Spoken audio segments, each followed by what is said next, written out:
ভগবতে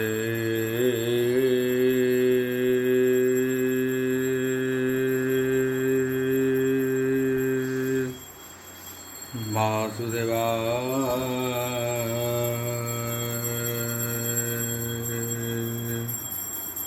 ওম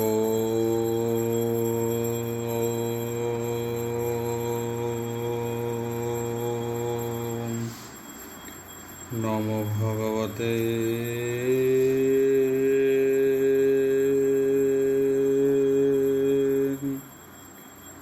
বাসুদেবায়।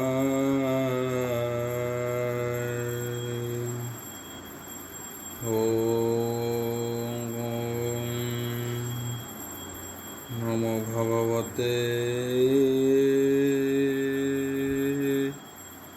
বাসুদেবায়।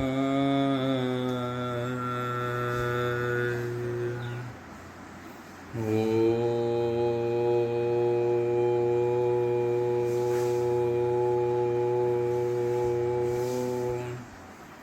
নমো ভগবতে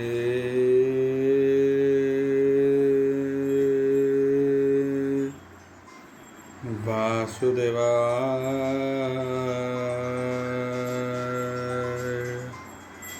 ওম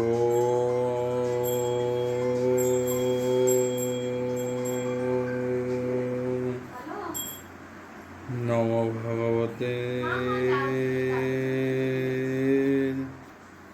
বাসুদেবায়।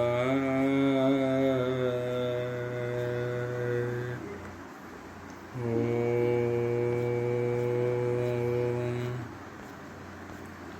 নমো ভগবতে বাসুদেবায়। যথা মঙ্গলাচরণ বাগীশায়স্য বদনে লক্ষ্যेषु च वक्ष्यसि यस्य ते हृदये वसति तनुसिंहं भजे विश्वसर्वदिवालक्षणं श्रीकृष्णाख्य परध्याम जगध्याम नमामि तत् माधव माधव वैश्च सर्वसिद्धिविनायते वन्दे परस्परत्यं परस्परं प्रियलोकं मूकं करोति वाचालं पङ्गुं लङ्घयते गिरिं यत्कृपाहतमः वन्दे परमानन्दं माधव। जो ब्राह्मण रुद्राणं तु स्तुतन्ति दैवस्तव देवसङ्गपदपश्यन्ति जो समज्ञा ध्यान अवसते गदगदे मनसा पश्यन्ति जो योगिना दर्शन्ते नवबुधिसुरासुरगण देवाय नमः। नारायणं नमस्कृत्यं नरं चैव नरोत्तमं देवी सरस्वती व्यासं ततो जयमुदीरयं निर्गलं कल्पितं फलविमुखाभिर्युक्तं पिबतं भागवतं रसमालयितं प्रभुम्। अष्टशततिनितम अध्याय दशम स्कंद अष्टशततिनितम अध्याय। शुक उवाच बोलबांधवार हरि बोल प्रेम आनंदे हे मुनिवर बोलन्ति शुणः कुरु वीर धरणी भाराः निवारिण अनादि परम कारण अनंत तुले हे नरहरि मनुष्य रूपे हे अवतरी आनंदे द्वारवती पुरे विहरे नरः कळेबरे ज्योति विद्यपह अनुमाने विचारी ऋषिंक वचने ज्योतिष्ठे कृष्ण पासे जाई कहिले शिरे हे कर देई भनाथ शुण सावधाने मकर पंचदश दिने तृतीय मुहूर्त प्रवेश सिंहकासुत रविग्रास दिवसे प्रकाशिव निशि प्रलयकाय प्राय दिशि हेमंते दई बंकवाणी गोविंद सावधाने शुणी घोषण देले हे निजपुरे तीर्थ गमन अनुसरे क्षत्रियुग भृगुमान राजांको वही घोरतम ଦିଗବିଜୟେ ହେ ପଶୁପାଣି ରାଜାଙ୍କୁ କୁରୁକ୍ଷେତ୍ରେ ଆଣି କୋପେ ଛେଦିଲେ ହେ ତାଙ୍କ ମୁଣ୍ଡ ରୁଧିରେ କରି 7 ଖଣ୍ଡ ରୁଧିର କୁଣ୍ଡ ସ୍ନାନ କରି ପିତାଙ୍କୁ ପର୍ବତେ ଉଦ୍ଧରି ତେଣୁ ହୋଇଲା ତୀର୍ଥକଳ୍ପ ସ୍ନାନେ ହୋଇବ ସର୍ବ ପାପ ଏମନ୍ତ ଜନେ ହେ ରାମ ତୀର୍ଥ ସ୍ନାହାନ ଦାନ ଯେଝା ମତ କରନ୍ତି ନିଗମ ବ୍ୟବହାରେ ଏବେ ହୋ ଶୁଣ କୁରୁ ବୀରେ ଭାରତ ଭୂମି ପୂଜା ଯେତେ ପୁତ୍ର କଳତ୍ର ଧନ ଯେତେ ରାଜା ପରଜା ନର ନାରୀ ସଞ୍ଚପିକେ ତାହା କହିପାରି ଆଉ ଏମନ୍ତେ ଚାରି ଦିଗ ଯେତେ ପ୍ରବେଶ ହେଲେ ହେ କୁରୁକ୍ଷେତ୍ରେ ଜ୍ଞାନ ଅବଜ୍ଞା ପାପ ଯେତେ ସ୍ନାନେ ଖଣ୍ଡିବେ ହେ ରାହୁଗ୍ରସ୍ତେ ସୁତୀର୍ଥ ସ୍ନାନ ଦାନ ଫଳେ ପାପୁ ତରିବେ ହେ ପୁଣ୍ୟ ବଳେ ଏତେ ବିଚାରି ହି ପୁଣ୍ୟ ଧ୍ୟାଇ ମିଳିଲେ କୁରୁକ୍ଷେତ୍ରେ ଯାଇ ଗୋବିନ୍ଦ ନନ୍ଦୀ ଘୋଷ ରଥେ ବସି ଚଳିଲେ ହେ ରାଜପଥେ ଶ୍ରୀକୃଷ୍ଣ ଜାନ୍ତେ ହେ କୁରୁକ୍ଷେତ୍ରେ ସଜ ହୋଇଲେ ହେ ଜ୍ଞାନ ଗୋତ୍ରେ ଦେବକୀ ବସୁଦେବ ଘେନି କୃଷ୍ଣର ଯେତେ ହେ କକାମିନୀ ପ୍ରଦ୍ୟୁମ୍ନ ଶାମ୍ବ କୃଷ୍ଣ ସୁତେ ସୁଖ ସାରଣ ସେହି ମତେ ସୁଖ ସାରଣ ସହିତେ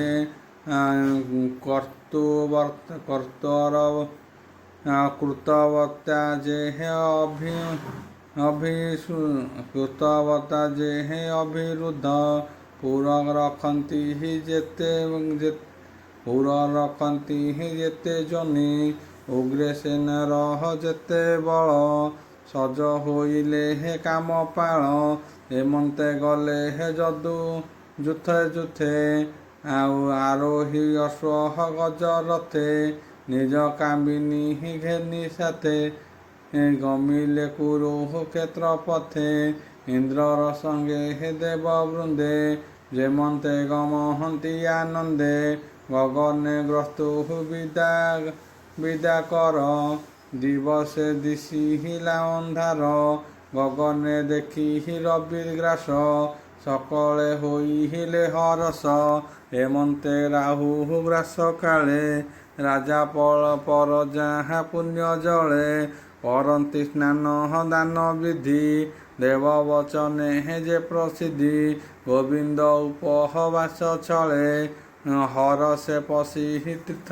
ଜଳେ ବିପ୍ରଙ୍କୁ ବରି ଭଗବାନ ଦେହେ ବସଳା ଧେନୁ ଦାନ ବିବିଧ ଅହଙ୍କାର ଭରି କୋଟିଏ ଧେନୁ ନାଦ କରି ଅନ୍ନ ସୁବର୍ଣ୍ଣ ବସ୍ତ୍ର ଦାନ ଆନନ୍ଦ ମନେ ହେ ଭଗବାନ ବିବିଧ ମତେ ହେ ଦାନ ଦେଇ ଧୀରେ ବସିଲେ ହେ କୃଷ୍ଣ ଯାଇ ଯାଦବ ଭୋଜ ସେହି ମତେ ସ୍ନାହାନ କଲେ ହେ ଯଥା ଚିତେ ଭୋଜନ ସାରି ସଙ୍ଗ ମେଳେ ବସିଲେ ନାନା ବୃକ୍ଷ ତଳେ ଦେବକୀ ଦେବୀ ବସୁଦେବ ବସିଲେ ରାମ ପଦ୍ମନାଭ ଏ ଆଦି କହିବି ମୁଁ କେତେ କୃଷ୍ଣର ପତ୍ନୀ ସୁତ ଯେତେ ବୃକ୍ଷଙ୍କ ମେଳେ ହେ ବିରାଜନ୍ତି ଗଗନ ଜେହ୍ନେ ତାର ପନ୍ଥୀ ଏମନ୍ତେ ରାମ ହ୍ରତ ତଟେ ରାମ ଗୋବିନ୍ଦଙ୍କ ନିକଟେ କୃଷ୍ଣର ଦର୍ଶନେ ଆନନ୍ଦ ଆସି ମିଳିଲେ ହେ ବୃନ୍ଦ ମତ୍ସ୍ୟ ଉଶୀନ ହର କୋଶଳ ଦ୍ରିପଦ ଆଦି କୁରୁ ବଳ ସୃଞ୍ଜ କାମୋଜ କୈଳସୀ ସୃଞ୍ଜ କାମୋଜ কৈକଳ ଆନନ୍ତି କୁନ୍ତି ଦ୍ରୋମରାୟ କହିବି ଏକେ କେତେ କେରଳ ଆଦି ରାଜା ଯେତେ ସୁହୃଦ ବନ୍ଧୁ ମିତ୍ର ଜନ ଅପରେ ଅନେକ ରାଜନ ଦିନ ଯେ ନନ୍ଦ ଯଶୋଦା ଆଦି କରି ଗୋପରେ ଯେତେ ନର ନାରୀ ଗୋପୀଏ କୃଷ୍ଣ ରୂପ ଦେଖି ଅଶ୍ରୁ ଗଳଇବେନି ଆଖି ଫୁଟିଲା ପଦ୍ମ ପ୍ରାୟ ନେତ୍ରେ ନୀଳ କୁନ୍ତଳ ହୃଦ ଗାତ୍ରେ କିୟ ବା ଦେବା ପଟାନ୍ତର ଯାହା ରମିଲେ ଦାମୋଦର ଲୋଚନେ କରି ମନ ଧ୍ୟାନ ଅନ୍ତର କଲେ ଆଲିଙ୍ଗନ ପୁଲକେ ଅଙ୍ଗେ ରୋମ ରାଜି ପ୍ରେମ ଆନନ୍ଦେ ଚକ୍ଷୁ ବୁଝି କଣ୍ଠ କୁଣ୍ଠିତ ମଞ୍ଜୁବାଣୀ ତା ଦେଖି କୃଷ୍ଣ ତରୁଣୀ ସୁଦର୍ଭ ଭାବେ ଏକ ମେଳେ କରନ୍ତି ଜଣେ କୋଳେ ମୁଖେ ବିସ୍ମିତ ମନ୍ଦ ହାସ ଦୃଢ଼େ ଯନ୍ତ୍ରିତ ସ୍ନେହ ପାଶ ନିବିଡ଼େ କୁଙ୍କୁମ ଲେପନ ଭାବେ ଲଗାଇ ସ୍ତନେ ସ୍ତନ ଭୁଜେ କରନ୍ତି କୋଳା କୋଳି ଅଶ୍ରୁପୂରିତ ହେବେନି ଡୋଳି କୃଷ୍ଣକାମିନୀ ଗୋପ ନାରୀ ସ୍ନେହ ଭାବ ମଧ୍ୟେ ଧରି କହନ୍ତି କୃଷ୍ଣ କଥା ମାନ ସୁମରି କରନ୍ତି ରୋଦନ ଗୋପୀଙ୍କୁ ବୋଧ କୃଷ୍ଣ ନାରୀ କଥା ପ୍ରବନ୍ଧେ ମନ ହରି ସମସ୍ତେ ହୋଇଲେ ହରସ କୃଷ୍ଣର ଭାବ ସାଧୁ ରସ ଏହି ପ୍ରକାରେ ବନ୍ଧୁ ଜନେ ଯେ ବିଧି ଯଥା ଅନୁମାନେ ଆଶିଷ ବଚହନ୍ତେ କରନ୍ତି କୁଳୁ ସହ ପଚାରନ୍ତି ଏକୁଆରକେ ବହି ବ୍ୟଥା ଅନେକ କହିଲେ କୃଷ୍ଣ କଥା କୃଷ୍ଣ ଭକତି ହୃଦେ ଘେନି ମିଳିଲେ ପାଣ୍ଡବ ଜନନୀ ଭ୍ରାତା ଭଗିନୀ ଜନ ମେଳେ ପିତୃ ପୁତ୍ର ଉତ୍ପତ୍ତ ଅନୁବନ୍ଧେ ପିତା ଜନନୀ ମୁଖ ଚାହିଁ ଭ୍ରାତୃକାମିନୀ ମଧ୍ୟେ ଥାଇ ଅନାଇ ଗୋବିନ୍ଦ ଶ୍ରୀମୁଖ ଛାଡ଼ିଲା କୃଷ୍ଣ ଦୁଃଖେ ଶୋକ ବସୁଦେବର ମୁଖ ଚାହିଁ ବୋଲଇ ଶୋକ ଭର ହୋଇ କୁନ୍ତି ଉବାଚ ବଲପ୍ରାନ୍ଦବାର ହରିବର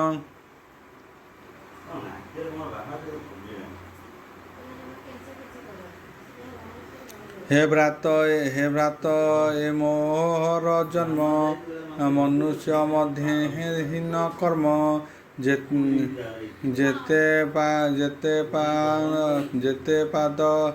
जेते आपद मते होई मतहु आनह केबा सेही तेते आपदे न सुमर अभावी जीवन मोहर सुहृद ज्ञानी पुत्र भाई पिता जननी जार थाई आपदे न कहरती चिंता ताहांको बामहति विधाता हेमंते कर्म मोर भाव ता शुणी बोले हे वसुदेव शुण मात मो वचन आम्भଙ୍କୁ न कहर निंदन देख संसार जेते लोक ईश्वर क्रीड़ाहार बंधु ईश्वर क्रीड़ाहार कंदुक ईश्वर जंत्र मध्य पड़ी कार्य कारणे पथ हुड़ी ईश्वर आज्ञा अनुमते प्राणी भजंती नाना पथे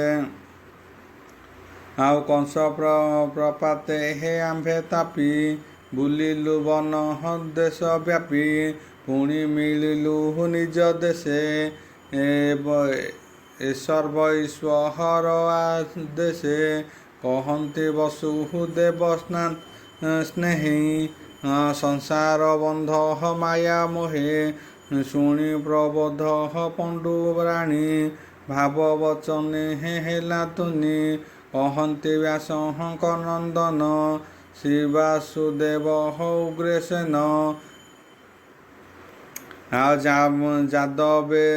ଯାଦବ ମାତା ଗୌରବେ ପୂଜିଲେ ନୃପହତିଙ୍କ ଭାବେ ରାଜା ଏ କୃଷ୍ଣ ଦର୍ଶନେ ହରସେ ପୂଜିଲେ ସୁମନେ ଶୁଣ ବିରାଟ ସୁତ ଗୋବିନ୍ଦ ସମୀପେ ଆଗତ ଜାହ୍ନବୀ ସୁତ ଦ୍ରୋଣ ଗୁରୁ ଅମ୍ବିକା ପୁତ୍ର ମହାମେରୁ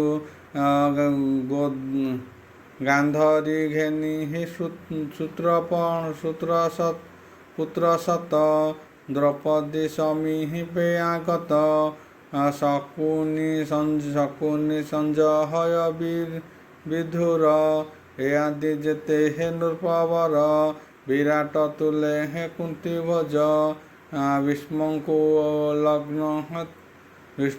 ଲଗ୍ନ ଜିତି ରାଜ ଦ୍ରୌପଦ ପୁରୁଜିତ ବେନି ଶଲ୍ୟ ଯେ ଧୃତ କେତୁ ଘେନି କାଶୀ ନୃପତି ଦମ ଘୋର ଘୋଷେ ବିଳାସ ମିଥି ହିଳାର ଇସେ ମଦ୍ରକ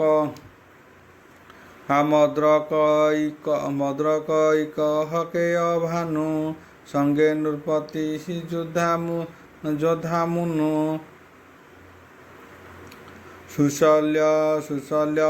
ସୁଶଲ୍ୟବାହୀ କର ମେଳେ ମିଳିଲେ ଯୁଧିଷ୍ଠିର ତୁଲେ 16,000 ସତେ ନାରୀ ଅଷ୍ଟଧିକ ଆଦି କରି ଦେଖି ବିସ୍ମୟେ ହେ ନୃପଗଣେ ନମିଲେ କୃଷ୍ଣ ହର ଚରଣେ ରାମ ଗୋବିନ୍ଦ ଦୋଷ ବନେ ରାଜାଙ୍କୁ ବସାଇ ଆସନେ ନାନା ପ୍ରକାରେ ହେ ପୂଜା ବିଧି ପୂଜିଲେ ବ୍ୟବହାର ପ୍ରସିଦ୍ଧି ଆନନ୍ଦେ ସର୍ବ ନୃପବର ଯଦୁଙ୍କୁ ବୋଲହନ୍ତି ମଧୁର ହେ ଭୋଜପତି ତୁମ୍ଭ ଜନ୍ମ ସଂସାର ମଧ୍ୟ ହେ ବଡ଼ ଧନ୍ୟ ଯେ ହରି ଯୋଗୀଙ୍କ ଦୁର୍ଲଭ ତୁମ୍ଭଙ୍କୁ ହୋଇଲେ ସୁଲଭ ଦୁଷ୍ଟ ଗୋଚର କୃଷ୍ଣ ଦେଖି ନିର୍ମଳ କଲହ ଚର୍ମ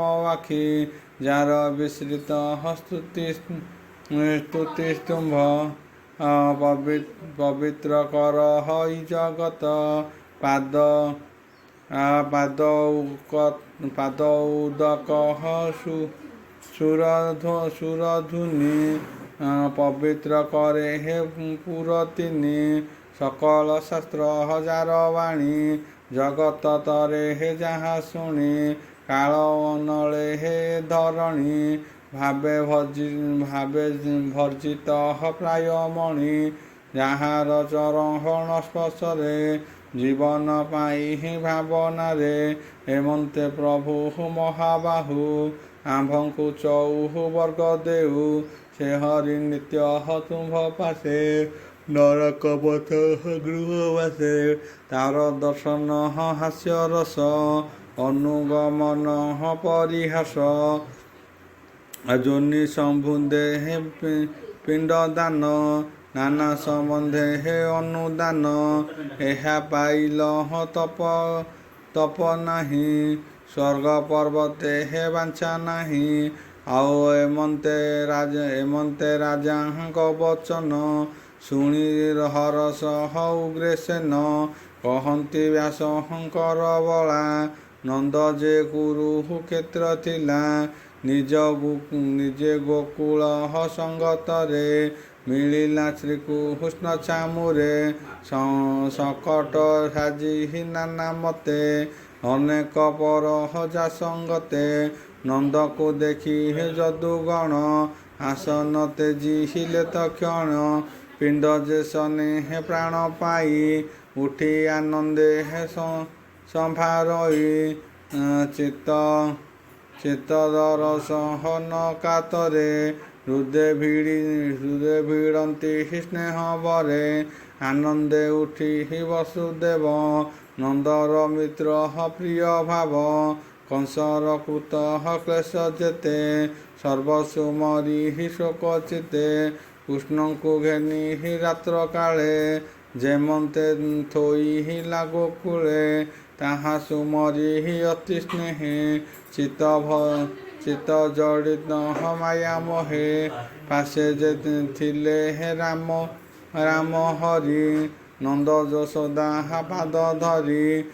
ମିଳିଲେ ଅତି ସୁଖ ବରେ ବସିଲେ ବେନି ଜନ କୋଳେ। ହୃଦରେ କରି ଆଲିଙ୍ଗନ ବଦନୁ ନସ୍ଫୁରେ ବଚନ। ଯଶୋଦା ବେନି ଭୁଜ ଧରି ହୃଦେ ଲଗାଇ ନରହରି। ପ୍ରାଣହୁ ଅତି ସ୍ନେହ ଭରି ନିବିଡ଼ ଆଲିଙ୍ଗନ କରି। ପରମାନନ୍ଦ ଲଭି ସୁଖ ବେଗେ ହୁଡ଼ିଲା ମନ ଦୁଃଖ। ନନ୍ଦ ରାମଙ୍କୁ କରି କୋଳ ନୟନୁ ବହେ ଅଶ୍ରୁ ଜଳ। ହୃଦେ ନିରୋପି ଦିବ୍ୟ ଜ୍ଞାନ ଛାଡ଼ିଲା ଦୁଃଖ ଶୋକ ବାନ। ଦେବକୀ ରୋହିଣୀ ଆନନ୍ଦେ ଭାବେ ଲଗାଇ ହୃଦେ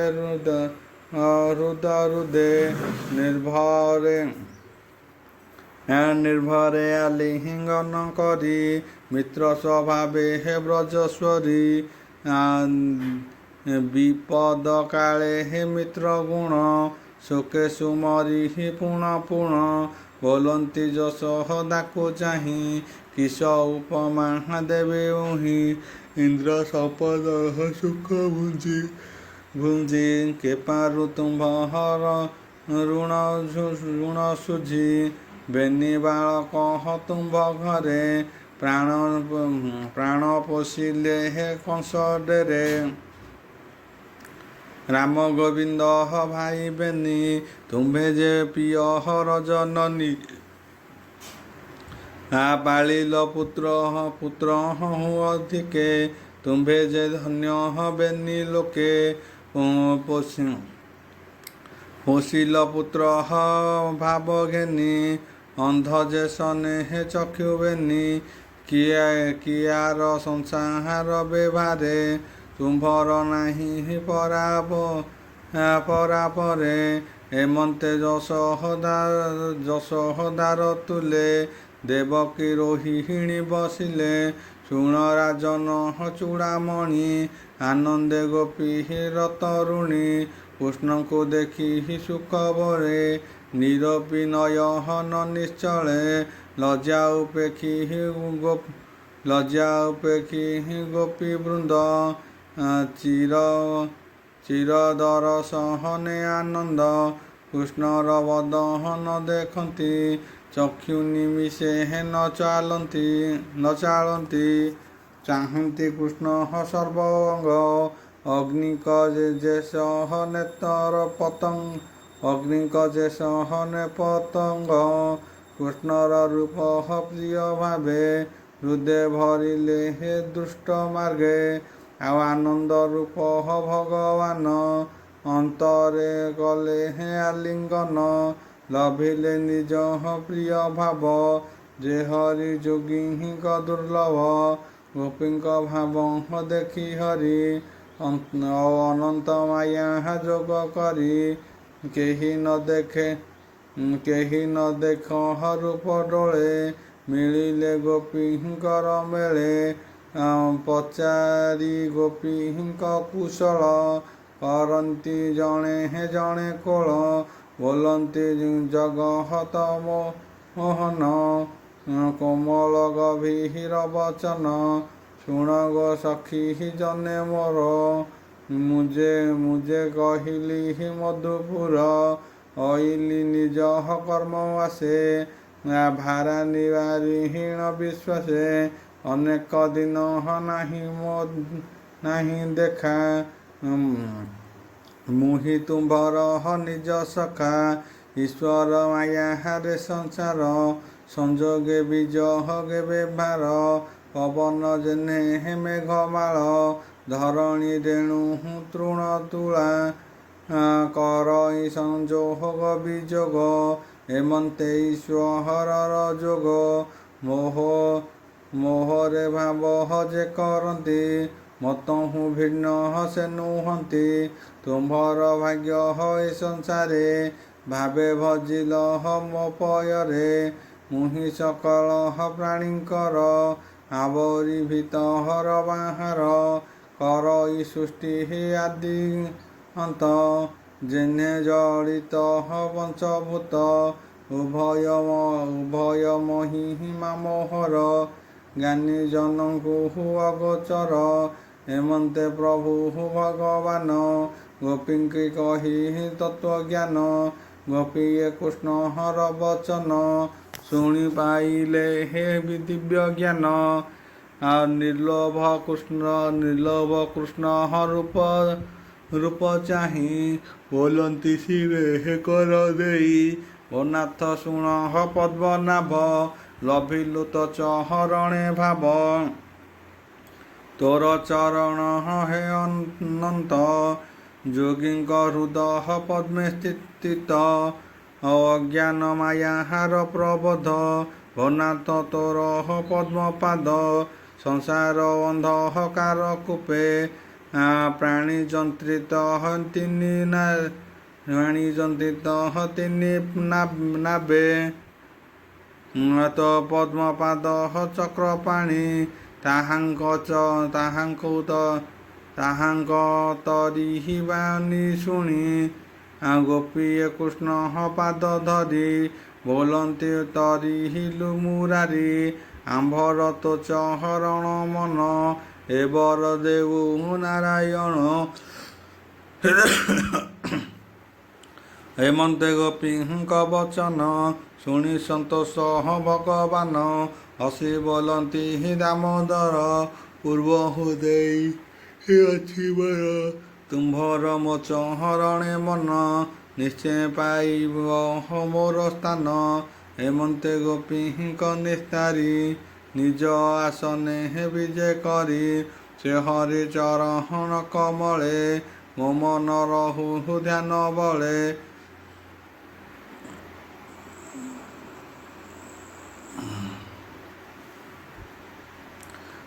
ସୁଜନେ ଚିନ୍ତି ଦୃଢ଼ ମନେ ଗୋପୀଙ୍କ ପ୍ରାୟ ଶୁଦ୍ଧ ଧ୍ୟାନେ ପାଇବ ପରମ କାରଣ ତାରିବ ପ୍ରଭୁ ନାରାୟଣ ଗୋପୀଙ୍କ ପ୍ରାୟ ଭାବ ଧ୍ୟାଇ ସକଳ କର୍ମ ଭାବଗ୍ରାହୀ ପାଇ ନ ପାଇ କଲି ଆଶା ବୋଲ ଜଗନ୍ନାଥ ଦାସ ଇତି ଶ୍ରୀମଦ୍ଭାଗବତେ ମହାପୁରାଣେ ପରମହଂସ୍ୟ ସଂହିତାଂ ଦଶମ ସ୍କନ୍ଧେ ଉତ୍ତରାର୍ଦ୍ଧି ବୃଷ୍ଟିଗୋପ ସଂଗମନିୟମ ଅଷ୍ଟଶତ3ତମ ଅଧ୍ୟାୟ।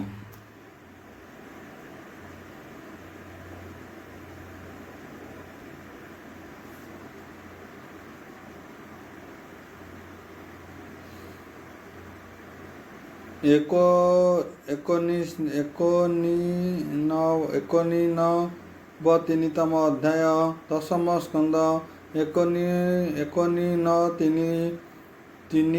ଅଧ୍ୟାୟ। ଶୁକ ଉବାଚ ବୋଲ ରାନ୍ଦବାର ହରି ବୋଲ କହନ୍ତି ବ୍ୟାସ କର ସୁତ ଶୁଣ ସୁମନେ ପରୀକ୍ଷିତ ଅଖିଳ ଜନ ଗୁରୁ ହରି ବ୍ରଜ କାମିନୀ ବୋଧ କରି ଧର୍ମନନ୍ଦନ ତୁଲେ ଯେତେ ସୁହୃଦ ବାନ୍ଧବ ସମିତେ ତାହାଙ୍କୁ ଚାହିଁ ବନ୍ଧବାଳ ହରସେ ପୁଛନ୍ତି କୁଶଳ ହୋ ରାଜା ଶୁଣ ମୋ ବଚନ କୁଶଳ କହ ସର୍ବଜନ କୃଷ୍ଣ ବଚନ ଶୁଣି କନେ ଆନନ୍ଦ ମନେ ବନ୍ଧୁ ଜନେ କୃଷ୍ଣର ପାଦ ପଦ୍ମ ଚାହିଁ नाहंक देहे पापो नहि ओम भूर्भुवस्सः तस्य विदुर्वरेण्यं भर्गदेवस्य धीमहि यो न प्रचोदयात् शान्ति शान्ति पृथिवी शान्ति नारायणं नमस्कृतं नरचैव नरोत्तमं देवी सरस्वती व्यासं ततो जयमुदीरयेत्।